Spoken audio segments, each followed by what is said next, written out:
Senhor termina com Maria, José e Jesus indo morar na Galileia. Se você não assistiu, confere lá e depois volta aqui, tá legal? Agora, no capítulo 3, Jesus é apresentado a Israel através de João Batista.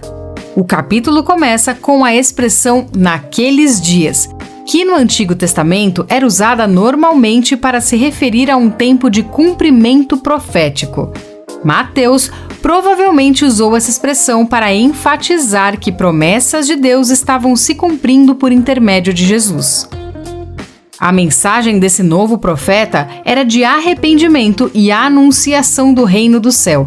Aqui no canal tem um vídeo explicando o que é o reino do céu, confere lá também. Jesus enfatizou a mesma coisa desde o início do seu ministério terreno.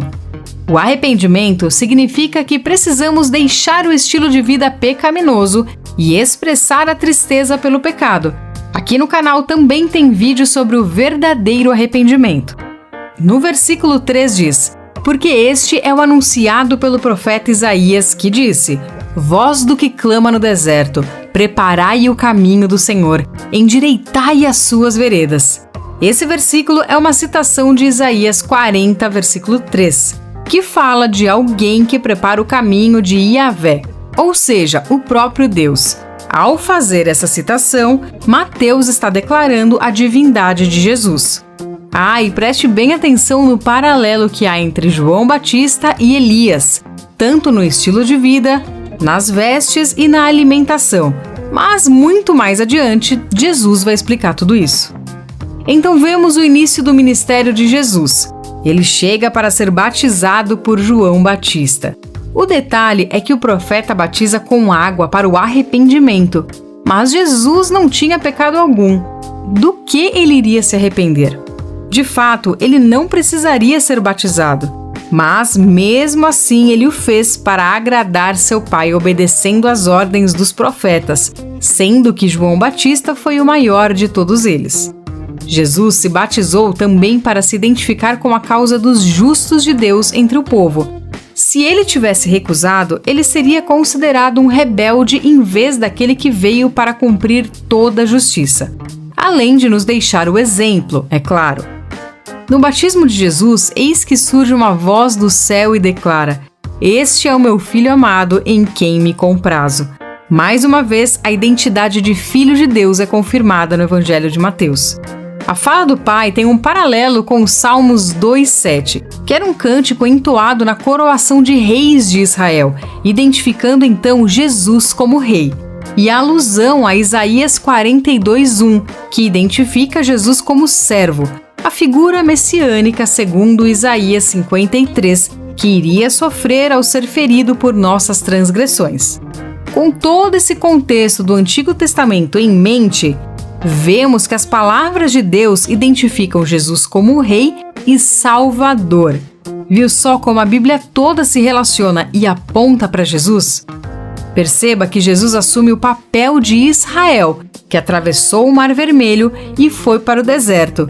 Jesus atravessou as águas do batismo e também foi levado pelo Espírito ao deserto, onde frustra Satanás com passagens de Deuteronômio 6:14 e 16, 8:3 e 10:20, precisamente nos pontos que Israel fracassou em seu teste. Então, entramos no capítulo 4. Lemos aqui a famosa tentação de Jesus, que destaca vários paralelos entre Jesus e Israel do Antigo Testamento. Deuteronômio 8, de 2 a 3, nos diz que o Senhor conduziu o povo ao deserto para ser tentado por 40 anos, assim como Jesus foi levado pelo Espírito para ser tentado por 40 dias. As tentações de Jesus se assemelham às provas do povo no deserto. Eles fracassaram, porém Jesus venceu. Sendo assim, ele está qualificado para criar um novo Israel. Eu vou fazer um vídeo só sobre as tentações de Jesus, mas eu quero nesse ponto que você guarde algo. Satanás tentou colocar a identidade de Jesus como filho à prova. Obviamente, ele fracassou. Deus tinha acabado de afirmá-lo como filho amado. E você também é filho amado de Deus. Não importa o que os outros ou o inimigo diga a seu respeito.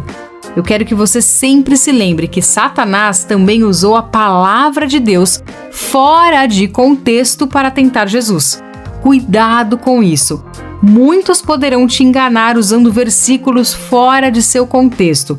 Por isso é importante sempre ler e estudar a palavra de Deus. Aqui no canal tem 2 vídeos sobre versículos que na verdade não existem na Bíblia. Confere lá. O capítulo termina com Jesus voltando para Galiléia quando descobre que João Batista havia sido preso, pois ele ousou dizer que o casamento de Herodes Antipas com a esposa de seu irmão era imoral. Então Jesus inicia o seu ministério pregando arrependimento e anunciando o reino do céu, assim como João Batista. Ainda nesse capítulo, ele chama seus primeiros discípulos, Pedro, André, Tiago e João, que deixam as suas carreiras para seguir a Jesus. Por onde Jesus passava, ele ensinava, curava enfermos e expulsava demônios, fazendo assim com que tivesse uma grande fama nas cidades e as multidões passaram a segui-lo. Terminamos aqui mais 2 capítulos do Evangelho de Mateus. Não deixe de ler para ter mais detalhes da narrativa, ok? Eu espero que esse vídeo tenha te ajudado na sua leitura. Aqui